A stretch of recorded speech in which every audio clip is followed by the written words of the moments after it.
नमस्कार कोरापुट लाइव रे पुणी थे आपण मानक स्वागत जनाऊँ। नवरंगपुर जिले में पुणी देखा मिली धर्म परिवर्तन करुणा दृश्य।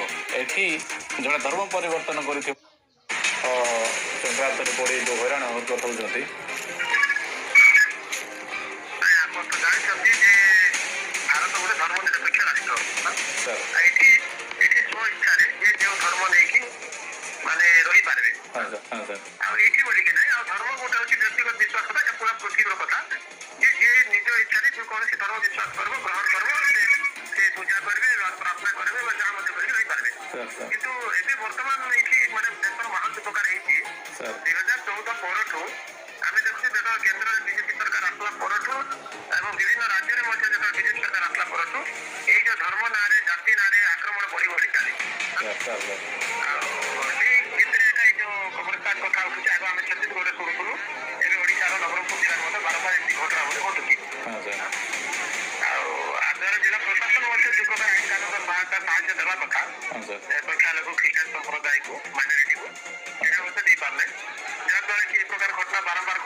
नमस्कार भाई भूणी मैंने आ गोटे नुआ वीडियो आप समस्त को स्वागत करे।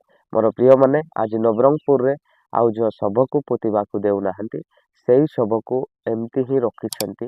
मोर प्रिय मैंने से शव को पोतिबा पाई अनेक लोक माने अनेक पुलिस अनेक आउ लोक माने आउ सेही शव आउ पोतिबा को देउना ग्रामवासी माने। मोर प्रिय माने जेहेतु जदि डकाइत चोर होइतिले आउ सेही माननको टारे पुलिस आसी न थाए जेतेबेले आम क्रिश्चियन परिवार पाई हेले आउ से माने दौड़ी की पुलिस माने आसिकी गिराफ किबा से मानको डराई पराई करूछंती। मोर प्रिय माने मु कहिबार आउ उद्देश्य मूल्यते होउछि आउ छोर माने डकाइत मानको पाखको जानती नाही लोक माने, किंतु जीए शरणता जीए प्रभु को सत्य विश्वास करिताए ताहांको प्रति आज अनेक आउ ताळु नासीताए दुख मध्य आसताए से प्रकार अनेक जागा मध्य देई नथान्ते।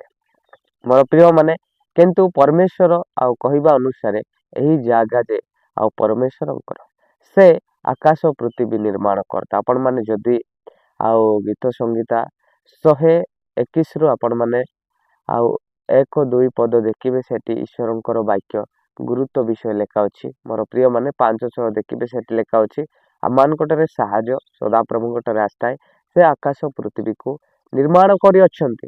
जेतु से जदि आकाश पृथ्वी को निर्माण करिसंती ताहाले ए देवा देवता कोन निर्माण करिसंती आ ए देवा देवता आ केमिति निर्माण करिले जेतु सेही प्रश्न को अनेक आसीताए किंतु सेमानकर वेद रे कुरान रे अनेक प्रति लेखा हैताए। सेही आ जिंस को जदि आमेन देखिबा से जिंस को देखले लाभ किछि नहे ताहाटारे किछि सत्य नै केमिति आमेन देखिबा। मोर प्रिय माने सेठी प्रेम ही नाही। मोर प्रिय माने मु कहबा अनुसार होउछि आमे जीशु ख्रीष्ट प्रभु जीशु कहछन्ते सारा जगत रे से सृष्टि करता किंतु यह मनुष्य करि नाहंती जे मु कहि पारे एटा मोर जागा मु कहि पारे एटा मोर आउ सबु राज्य एटा क्रिश्चियन रो राज्य नुहे एटा भारत हिंदू रो राज्य एहा मु जदि मुखरे कहबी मोर भूल हेजिबो कारण एहा मु सृष्टि करि नाही कारण मु मध्य एही जगत को महापेट राशि अछि। एति पाई आपण माने जानी रखंतु जे आमे एही जागा कहारो नुहे आमे महापेट राशि छु एही जागा ईश्वरंकर जागा शैतान आ प्रभु एही जागा को छाड़ी दैछंती एति सकाशे से आ लोक मानकु एमिति ज्ञान देबा सकाशे माने आमर बोली कहउछंती। मोर प्रिय माने मृत्यु बरण को शैतान अटकाई के रखिबो नाही मृत्यु बरण को मनुष्य अटकाई के रखिबो नाही किंतु केहे मध्य रक्षा करि परिबो नाही केवल सदा प्रभु ही आउ रक्षा करि परिबे। मोर प्रिय माने सासु भाई अटकाई रखिबा पाई कहा मनुष्यटारे अधिकार नाही जे मोर अधिकार तिले मु से सासु भाई अटकाई रखिबे। मोर प्रिय माने केवल प्रभुंकटारे सासु भाई अटकाई रखिबार अधिकार रहि अछि। सेति पाई आमे मध्य मनुष्य महापेट राशि छु आ तमेने मध्य मनुष्य महापेट राशि छ यदि आमे माने आउ विवाद सृष्टि हबो अनेक शव पोतिबा पाई सेटा कोन बड़ कथा से शव तो पोता जीव जो स्थान रे भी किंतु गोटे गुरुत्व विषय कौन होछि ଆଉ ଆମେମାନେ ମନୁଷ୍ୟ ହେଇ ମଧ୍ୟ ଈଶ୍ୱର ବୋଲିକି ମନେ କରୁଅଛୁ। ମୁଁ ଏଟା ବନାଇଛି, ମୋର ଜାଗା ଏଟା ଖ୍ରୀଷ୍ଟାନର ଜାଗା ନବା କେବେ ଏ ବିଷୟ ଘଟିଛି, କିନ୍ତୁ ମନୁଷ୍ୟ ନିଜ ମୁଖରେ ବାହାର କରିକି ସେଇ ପ୍ରକାର ନିୟମ ରଖିବେ ତାହେଲେ ନିହାତି ଆଉ ବିବାଦ ସୃଷ୍ଟି ହବ। ସେଇ ପ୍ରକାର ସେ ନବରଙ୍ଗପୁରରେ ଅନେକ ଖ୍ରୀଷ୍ଟାନ ପରିବାର ମାନଙ୍କୁ ଆମର ଖ୍ରୀଷ୍ଟାନ ଲୋକମାନଙ୍କୁ ଅନେକ ବିବାଦ ସୃଷ୍ଟି କରିଛନ୍ତି। ସେଇ ସବୁ କେମିତି ରଖିକି ଆଉ ସେ ସବୁ ଉପରେ ଅନେକ ପ୍ରତି ଆଉ ପୋତିବାକୁ ଦେବୁ ନାହିଁ, ଏଟା ହିନ୍ଦୁର ଜାଗା ବୋଲିକି ଘୋଷଣା କରୁଛନ୍ତି। ମୋର ପ୍ରିୟମାନେ କେବେ ସେମିତି ଆଉ ଯେଉଁ ରାଜ୍ୟରେ ମୋର ହିନ୍ଦୁମାନେ ଅଛନ୍ତି ମୁଁ ବିରୋଧ କରୁଛି, ଆମେ ନାଁରେ ହିନ୍ଦୁ କହିଛୁ, କିନ୍ତୁ ସେହି ପ୍ରକାର ଆପଣମାନେ ହେଉଛନ୍ତି ସମସ୍ତେ ଜାଣିଲେ ଏମାନେ ଖ୍ରୀଷ୍ଟ ଆଉ ପ୍ରଭୁ ଯୀଶୁଙ୍କର ସନ୍ତାନମାନେ, କିନ୍ତୁ ଆମେ ନ ଜାଣିବା ସକାଶେ ହିନ୍ଦୁ ବୋଲେ ଜ୍ଞାତ କରିଥାଉ।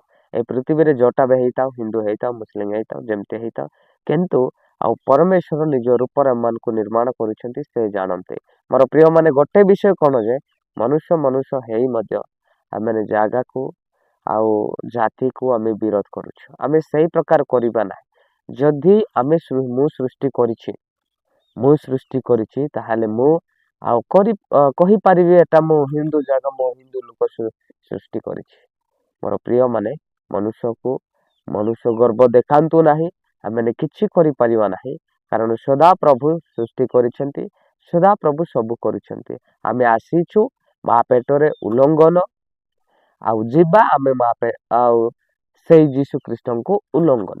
ସେଥିପାଇଁ ପ୍ରଭୁ ଯୀଶୁ ଆମମାନଙ୍କୁ ଯୋଉପରି ମା ପେଟରେ ଦେଲେ ଆଉ ସେପରି ଆମେ ଉଲ୍ଲଙ୍ଘନ ହେଇକି ଆସିଲୁ, ଆହୁରି ଉଲ୍ଲଙ୍ଘନ ହେଇକି ଆମେ ପଳାଇବା, ମୃତ୍ୟୁ ହେଲେ ଆଉ ଉଲ୍ଲଙ୍ଘନ ହେଇକି ଆମେ ପଳାଇଯିବା।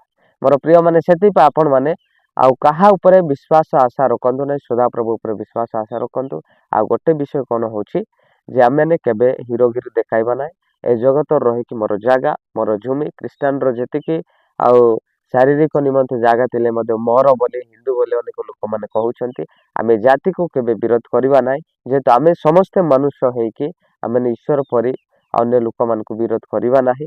ଯେହେତୁ ସଦାପ୍ରଭୁ ସମସ୍ତଙ୍କୁ ଅଧିକାର ଦେଇଛନ୍ତି ଯେ ସମସ୍ତେ ଆଉ ଏହି ଜଗତରେ ସବୁ କିଛି କରିପାରନ୍ତି ଆଉ ତାଳନ ବି କରିପାରନ୍ତି ଆଉ ନିଜ ଜାଗା ବି କହିପାରନ୍ତି, କିନ୍ତୁ ମରିଗଲେ ତାର ନିଜ ଜାଗା କୁଆଡ଼େ ଗଲା ଆଉ ସେ ଜାଣିପାରିବ ନାହିଁ। ମୋର ପ୍ରିୟମାନେ ଆମେ ସେଥିପାଇଁ ବଞ୍ଚିଥିବା ସମୟରେ ତ ଟିକେ ପ୍ରେମ ଶିଖ, ଆଉ ଯେଉଁ ହିନ୍ଦୁମାନେ ଅଛନ୍ତି ଆପଣମାନେ ପ୍ରେମ ଟିକେ ଶିଖ। ଆଉ ଯିଏ ସତ୍ୟରେ ହିନ୍ଦୁ ସେମାନେ ଜାଣିଛନ୍ତି, କିନ୍ତୁ ଯିଏ କି ଅଶିକ୍ଷିତ ଆଉ ସେମାନେ ନିଜକୁ ନାମ ହିନ୍ଦୁକୁ ବଦନାମ କରୁଛନ୍ତି, ସେଇମାନେ ଏମିତି ତାଳନ କରୁଛନ୍ତି। ମୋର ପ୍ରିୟମାନେ ଏମିତି ଲୋକମାନେ ବହୁତ ବାରୁଛନ୍ତି। ସେଥିପାଇଁ ମୁଁ ଆପଣମାନଙ୍କୁ ସମ୍ମୁଖରେ ଅନୁରୋଧ କରୁଛି, ଆମେ ମନୁଷ୍ୟ ସମସ୍ତେ, ଯେହେତୁ ଆମେ କେବେ ବି ଅନେକ ଜମି ନେଇ, ଅନେକ ଜାଗା ନେଇ ଆଉ ଅନେକ ଲୋକମାନଙ୍କର ଜାଗା ମଧ୍ୟ ଆମର କହିବା, ହିନ୍ଦୁରୁ କହିବା, ଏହା କଥା କୁହନ୍ତୁ ନା, ଏଟା ଭୁଲ ହେଇଯିବ। କାରଣ ଆମେ ମନୁଷ୍ୟ ହେଇ ଆମେ ଏ ଜଗତକୁ ପ୍ରଭୁ ପଠାଇବାରେ ଆମେ ନିଜ ଅଧିକାର କରୁଅଛୁ, କିନ୍ତୁ ଏହି ଅଧିକାର ଆମର ନୁହେଁ, ଆଉ ଏଟା ଖ୍ରୀଷ୍ଟଙ୍କର ଅଧିକାର। ଯିଏ ଏହି ପ୍ରକାରେ ଆଉ ପ୍ରଭୁଙ୍କର ବିଶ୍ୱାସ ସହିତ ଚାଲୁଛି ସେ ଜାଣିଥିବ ଯେ ଏହି ଜାଗା କାହାର। ମୋର ପ୍ରିୟମାନେ ମରିଗଲେ ସରିଗଲା। ଆମେ ଯାହା ଯେତିକି କରିଥାଉ ଆଉ ଯେତିକି ଆମେ ଘର ଗୁଡ଼ାକ ବାନ୍ଧିଥାଉ, ଯେତିକି ଆମେ ଆଉ ଅନେକ ଗାଡ଼ି ଗୁଡ଼ା କିଣିଥାଉ, କିନ୍ତୁ ରହିବା ପାଇଁ ଆମେ ଯେତେବେଳେ ରହିଥିବା ସେତେବେଳେ ୟୁଜ୍ କରିବା ପାଇଁ ଆମେ କରିଥାଉ, କିନ୍ତୁ ଏଟା ଚିରକାଳ ନୁହେଁ। ମୋର ପ୍ରିୟମାନେ ବଞ୍ଚିଥିବା ଯାଏଁ ଆମେ ଚଲାଇବା, ଲୋକଙ୍କୁ ପ୍ରେମ କରିବା, ଆମେ ମରିଗଲେ ସବୁ ଆମର ଗତି ସରିଯିବ। ସେଥିରେ ଆମେ କାହାକୁ ପ୍ରତି ଆଉ ଗାଳି କରିବା, କାହା ପ୍ରତି ଆମର ଜାଗା କହିପାରିବା। ମୋର ପ୍ରିୟମାନେ ଆଉ ସେଇ ସମୟ କାଟୁଅଛି ମନୁଷ୍ୟ ଭାବରେ ଆମେ ବିରୋଧ ହେବା ନାହିଁ, ମନୁଷ୍ୟ ଭାବରେ ଆମେ ଅନେକ ପ୍ରତି ଆଉ କରିବା ନାହିଁ କାମ। କିନ୍ତୁ ଶୈତାନ ଯେତେବେଳେ ମନୁଷ୍ୟକୁ ଆଉ ଅଦୃଶ୍ୟ ଭାବରେ ଦେଖାଯାଉଛି, ସେତେବେଳେ ସେଇମାନେ ସେ ପ୍ରକାର କାମ ଆଉ ପରିହାସ ନିନ୍ଦା କରନ୍ତି, କିନ୍ତୁ ଯେତେବେଳେ ଈଶ୍ୱର ତା ସହିତ ରହିବେ ସେମାନଙ୍କଠାରେ ନିହାତି ପରିହାସ ଆସିବେ ନାହିଁ। ଏମିତି ସରଳତ ଭାବରେ ସେମାନେ ଆଗକୁ ବଢ଼ିପାରିବେ। ମୋର ପ୍ରିୟମାନେ ଏ ଭିଡ଼ିଓ ଭଲ ଲାଗିଥାଏ, ନିହାତି ଆପଣମାନେ ଆମ ସହିତ ଜୁଡ଼ନ୍ତୁ, ସେୟାର କରନ୍ତୁ ସମସ୍ତଙ୍କୁ।